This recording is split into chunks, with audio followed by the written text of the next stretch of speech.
Now, one of the leading advocates for an Indigenous voice, lawyer and activist Father Frank Brennan, has identified 3 key failures by Prime Minister Anthony Albanese.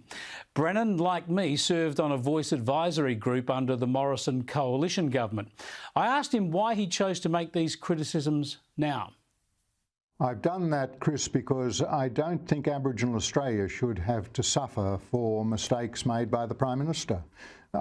I think I give the Prime Minister full marks of his noble intentions, but I do think there were a few strategic errors, but I don't think those errors should be visited upon Aboriginal Australia. So basically, I thought it important at this stage to point out that, look, if the errors hadn't been made, we'd be in a much better position in terms of unifying the country, and I think we'd have also been much closer to yes. Does it mean that you believe the referendum will fail? I'm not a natural optimist. I've been getting around the country a fair bit. I think its prospects of getting up are fairly slight, but that's because if you look at the history of these things, Chris, as you know very well, there have been 44 attempts to amend the Australian Constitution and only 8 have succeeded. But the most critical statistic is the Labor Party's tried 25 times and failed 24 times. And most of your viewers, they didn't vote in that successful Labor Party referendum because you've got to be over 97 years of age. But the critical thing is that referendum in 1946 was about welfare reform in terms of treating everyone the same. The 1967 referendum was about, yes, vote for Aborigines in terms of treating everyone the same. The same-sex marriage plebiscite, which people talk about so often, was about treating everyone the same. This one is a very different referendum. It's not about saying treat everyone the same. It's about saying let's recognise the place of first Australians in our Constitution and trying to do that without bipartisan support and trying to do that with a process that didn't bring a broad range of Aboriginal people into the tent. Let's remember, the Prime Minister handpicked 21 Aboriginal people to sit down and negotiate with. That's fine as part of the process, but it shouldn't have been the whole process, because guess what? Those who weren't handpicked and had a different view, they then came out of the woodwork. And so that's what we're now dealing with.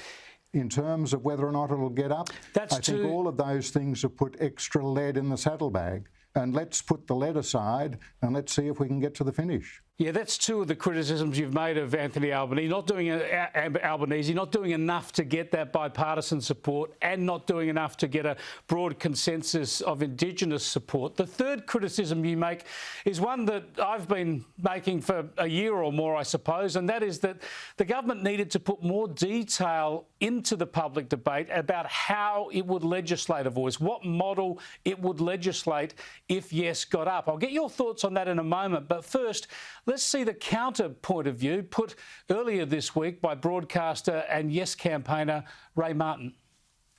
The No Vote organisers also keep asking Albo for the details. What about the details? At this stage of the game, the details simply don't matter. They never did matter, honestly. They're irrelevant. That's Ray Martin, Frank Brennan. Now, we understand his point that the Parliament can legislate whatever voice it likes and it will likely change that over time. But explain to our viewers why it's important in this debate to put more of that detail into the public arena.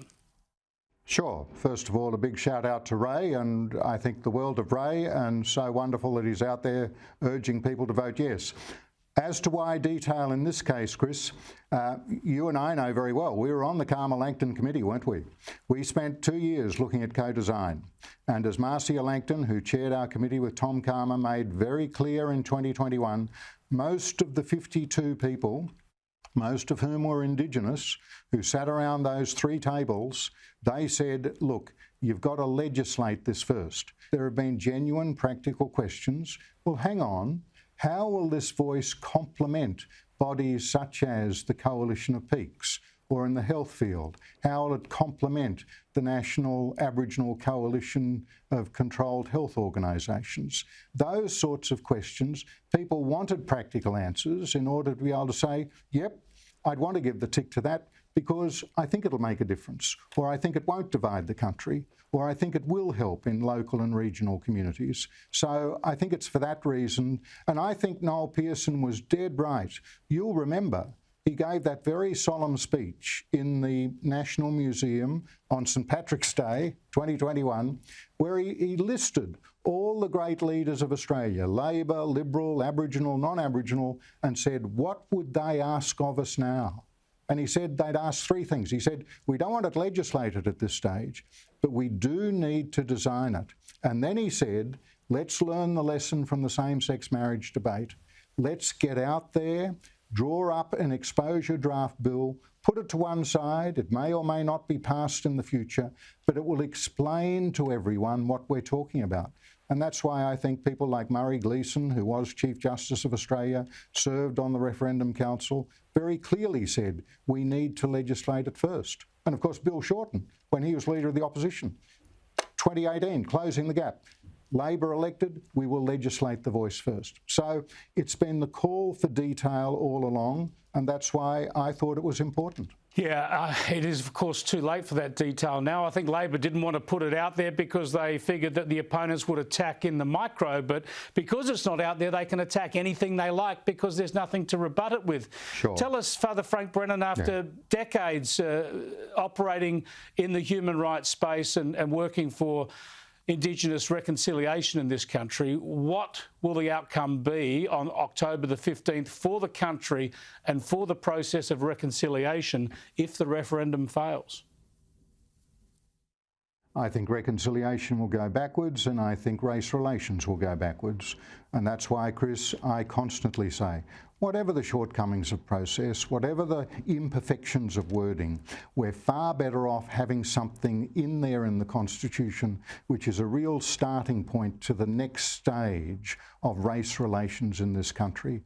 And if we don't get that, we're going to be back in the old days of saying, what is the way forward? Let's remember, we've been trying to get this right now. I mean, Lowitja O'Donoghue first raised the question of a preamble in the Constitution back in 1993, 30 years ago. We've had it on the table since John Howard in 2007.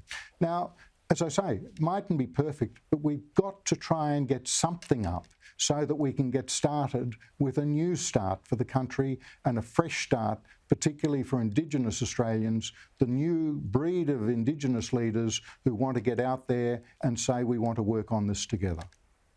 Frank Brennan, thanks so much for joining us. Thank you. Good to be with you, Chris, and thanks for your strong support for The Voice.